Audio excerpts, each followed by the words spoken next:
This channel does not promote any violent, harmful, or illegal activities. All content provided by this channel is meant for an educational purpose only.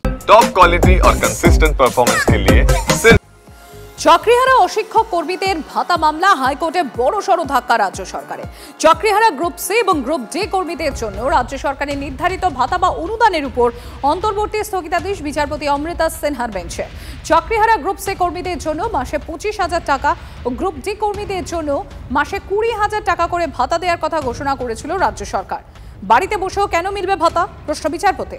26 September পর্যন্ত অন্তর্বর্তী স্থগিতাদেশ বহাল।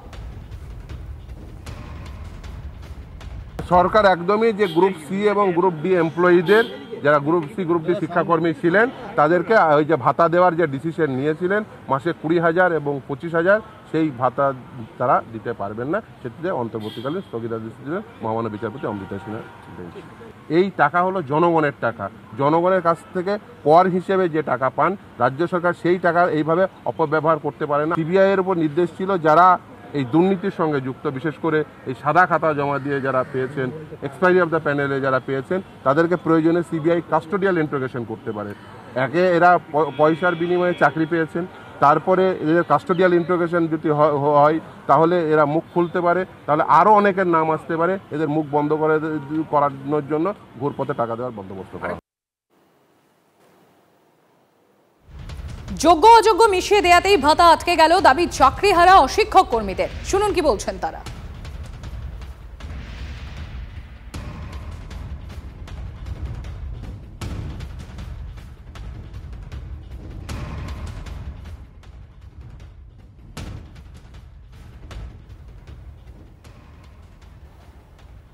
যোগ্য অযোগ্য মিশিয়ে দিয়ে সরকার আসলে যোগ্যদের বিপদে ঠেলে দিচ্ছে এবং প্রত্যেকটা ক্ষেত্রে তারা কোথাও প্রতারিত হচ্ছেন। যোগ্য হওয়া সত্ত্বেও বেতন মিলছে না, মিলবে না ভাতাও। সংসার চলবে কি করে, এই প্রশ্ন থেকেই যাচ্ছে। ক্যামেরায় কল্যাণের সঙ্গে Suman, TV9 Bangla, Kolkata. Court case চলাকালীন তারা যে ভাতাটা ঘোষণা করেছিল, আমরা সেখানেও বারবার অনুরোধ করেছিলাম, আপনারা এই ভাতাটা যদি দেন তাহলে শুধুমাত্র যোগ্যদের জন্যই ঘোষণা করুন। কারণ যতবারই আপনারা যোগ্যদের সঙ্গে অযোগ্যদের মিশিয়ে দিতে চাইবেন, ততবারই সমস্ত কিছুই আটকে যাবে। তাই তারা সেটা করেনি। আমরা জানি না সরকারকে আর কীভাবে বললে তারা বুঝবে, কীভাবে তাদের কানে জল ঢুকবে। যারা যোগ্যতার ভিত্তিতে, মেধার ভিত্তিতে সরকারি চাকরিটা অর্জন করেছিল, তারা কিন্তু কোনো সময় ভাতার পক্ষপাতী নয়। তারা হচ্ছে সবসময় তাদের যে চাকরি, সেই চাকরিতে ফিরে যেতে চায়। যোগ্য অযোগ্য মেলানোর জন্যই গন্ডগোলটা হয়ে গেল। তাই তো মনে হচ্ছে, কারণ আমরা তো বারবার চেয়েছিলাম যে যারা যোগ্য ক্যান্ডিডেট রয়েছে তাদেরকেই ভাতাটা কেবলমাত্র দেওয়া হোক, না হলে হাইকোর্টে কেস হলে সেইখানে আমাদের সকলেরই সমস্যা তৈরি হতে পারে। কিন্তু আজকে দেখা গেল যে সেই যোগ্য অযোগ্য মিলিয়ে মিশিয়ে গেল বলেই ভাতাটা স্টে অর্ডার মাননীয় বিচারপতি দিলেন। 26 সেপ্টেম্বর পর্যন্ত কোনো ভাতা বা অনুদান নয়। হাইকোর্টের এই রায়ের পর রাজনৈতিক নেতৃত্বের তরফ থেকে কি প্রতিক্রিয়া পাওয়া যাচ্ছে, শঙ্কর ঘোষ এবং কুণাল ঘোষ তারা কি বলছেন, শোনাই একবার আপনাদের। স্বাগত বা স্বাগত না জানানোর বিষয় নয়, এখানে একদিকে সহানুভূতি মানবিকতার প্রশ্ন আছে, আরেকদিকে এই রাজ্যের সরকার দুর্নীতিকে যেভাবে উৎসাহিত করেছে, সেই জায়গায় দাঁড়িয়ে এই ধরনের রায় রাজ্যের সরকারের গালে আরেকটি চপটাঘাত বলেই আমি মনে করি।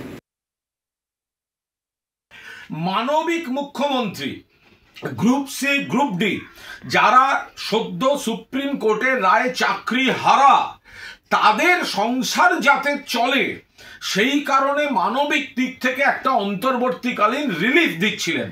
সেটা আটকাতেও কারা কোর্টে গেল, কারা কোর্টে গেছে, এদের দেখুন, এদের চিহ্নিত করুন।